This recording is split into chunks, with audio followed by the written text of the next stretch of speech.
Congratulate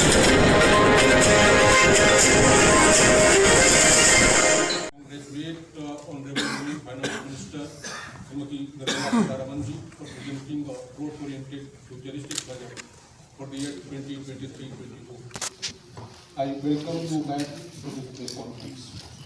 I also take this opportunity to welcome Honorable Ministers of the State, Sri Pankaj Chaudhary ji and Dr. Bhagwat Karaj. On this occasion, we also have with us Finance Secretary of Expenditure, Dr. T.V. Somanathan, Secretary Economic Affairs, Sri Ajay Seth, Secretary Deepak, Sri Tuhinkant Pandey, Secretary Revenue, Sri Sanjay Malhotra, Secretary Financial Secretary, Sri Vivek Joshi, Chief Economic Advisor, Sri V. Ananta Kakeshwar. I welcome you all to this press conference. Good evening and thank you for being here now after the budget has been laid on the table of the House. As opening remark, I'll just give a few indications of what has been highlighted in the budget. Broadly, I think the 4 emphasis points are on empowering women, giving a lot more attention to the SFG groups which are in the rural areas, trying to scale them up, give them the opportunity to brand and produce and also market their products in a far more scaled up and professional manner. Emphasis on tourism and training of youth for readying themselves for tourism, specific action for 15 destinations where comprehensive tourism action plans will be introduced.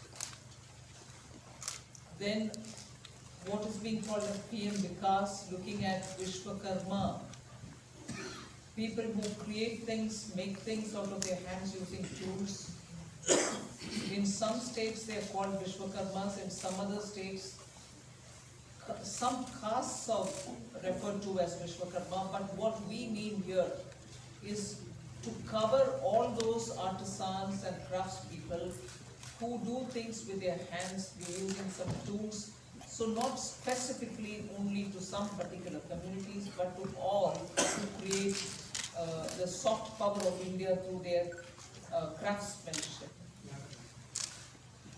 Then the 4 is green growth, the 4th one, which is in every sphere of life we have policy interventions and enabling provisions made so that India moves fast on the transition to renewable energy, the investments made for hydrogen mission, renewable energy transitional facilities which we need, natural gas, and also looking at biogas, also evacuation of power from renewable energy sources located in Ladakh to the rest of the country. So those are 4 highlights which I'd like you to go back to see the scale in which we are approaching these issues and the impact that it will have on large sections of India's population. Then of course I gave 7 priorities which began with talking about growth, investments in infrastructure, also reaching the last mile so that those who are still left without a house or a sanitary facility or a road which is reaching them, and so on. So the last mile, reaching the last mile for those who desperately need that kind of a link are all being covered. Then we are also looking at a very futuristic financial sector for which we have brought in some specific ideas. We are looking at also improving the industrialization of this country where people will be trained for Industrial Revolution 4.0, which means they're going to be trained for AI, IoT, using Web3 in other words. So training manpower to ready themselves for industries which are rapidly becoming industrialized in the Web3 context. Then digital economy, unleashing the digital power of India in various walks of life, setting up an artificial intelligence research center for excellence. So all these are in part A. There's a lot of increase in the agriculture credit availability, 20 lakhs being made available for agriculture credit. Also a sub-scheme under the PM Matsya Sampada Yojana, making sure that people living in the coastal areas are going to benefit from it, fishermen are going to benefit from it. Now, if largely the part A has looked at these, part B has aimed at rationalizing the customs duties, also making sure personal income tax, after a very long time, has had substantial changes which will benefit the middle class. And also because this country has been waiting for direct taxation to be simplified, also waiting for direct taxation to be a lot more easy in compliance, and therefore the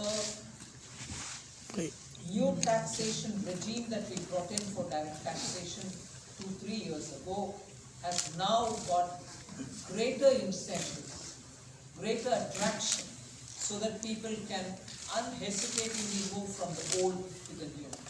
Of course, we are not compelling anybody. Those who want to remain in the old can still remain there for enough justifications that they can have. But the new one obviously is now attractive because it gives greater rebate. It also provides for a simplified and smaller slabs, lower rates of taxation, and also slabs even nicely broken down. So with all this, I think the budget, I'm not going into specifics, but I thought as opening remark, this much will be sufficient to say this is a budget that is beautifully balanced. Both growth considerations, because the capital investment has never before seen double-digit investment announcements. 10 lakh crore, which includes 1.3 lakh crores being given to states, is going to give a big leg up for capital investment from government. So the balancing that I'm talking about is looking at public sector investment, continuing that good tradition of capital investment in infrastructure, and also attending to MSMEs, because they are the engine of growth. We've given them relief, we've also given them new access, we've extended and widened the emergency credit liquidity guarantee scheme, also given them back their securities, 95% of it, even if they fail to deliver on contractual promises which were during the COVID pandemic. So the balancing is, one, we could sustain the capital infrastructure expenditure from the government. Simultaneously, in the private sector, give a lot of push and impetus for the MSME, and not forgetting the individuals, the middle class individuals who needed that kind of a tax breaks and relief through taxation. So the large macroeconomic considerations have also been kept in mind. The fiscal consolidation has not been kept in the back burner. We've attended to it. We are respecting the glide path we gave ourselves 2 budgets ago. 6.4 this year fiscal deficit, and the forthcoming year for which the budget is presented now, 5.9% fiscal deficit. So broadly, I leave it at this. I suppose when you ask questions, you can answer the rest. Thank you for coming here. Some exercise. If rates are so low, you're going to benefit net by paying lesser tax. Even those exemptions that you would have otherwise gained from would have resulted in probably net amount being the same. So we made this a lot more attractive. But if there are people who still think that being in the exemption regime, which is the old regime, benefits them, they're welcome to continue where they want.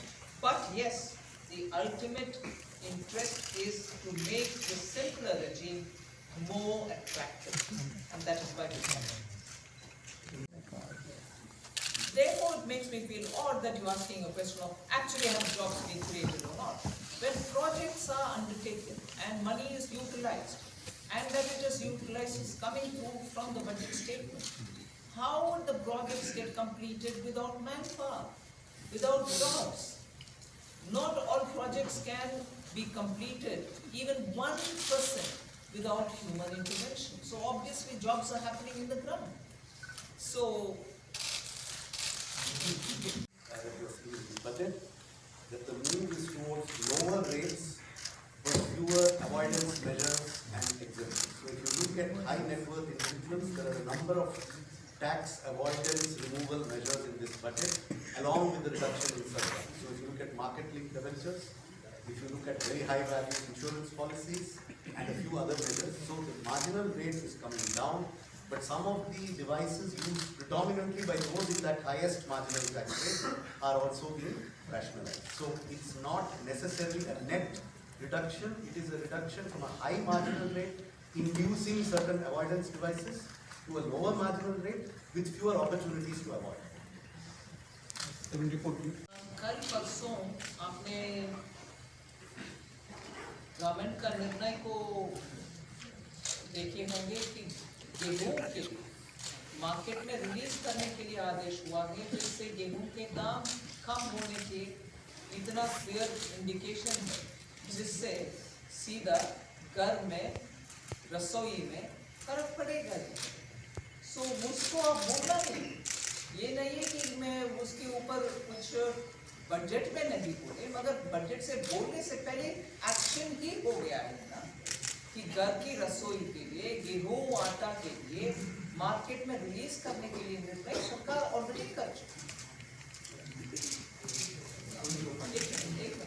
साथ ही साथ जो है महिला जो है वो भी एक परिवार का सदस्य है, तो जो रिलीफ जो इतना टैक्स पर्सनल इनकम टैक्स में दिया गया है वो भी परिवार के पास में और महिला के पास में आएगा, उसके हाथ में आएगा, जिससे वो अपना घर का खर्चा चला सकती है। तो वो भी एक महिला के लिए हमें नहीं देखना चाहिए कि महिला के लिए नहीं, वो भी महिला के लिए गेहूं पुरुषों के लिए भी है और महिला के लिए टैक्स भी है। तो वो आ गया है 35,000 direct taxes 37,000 crore, indirect taxes 1,000 crore, additional revenue for indirect taxation measures 3,000 crore, and so net is 35,000 crore.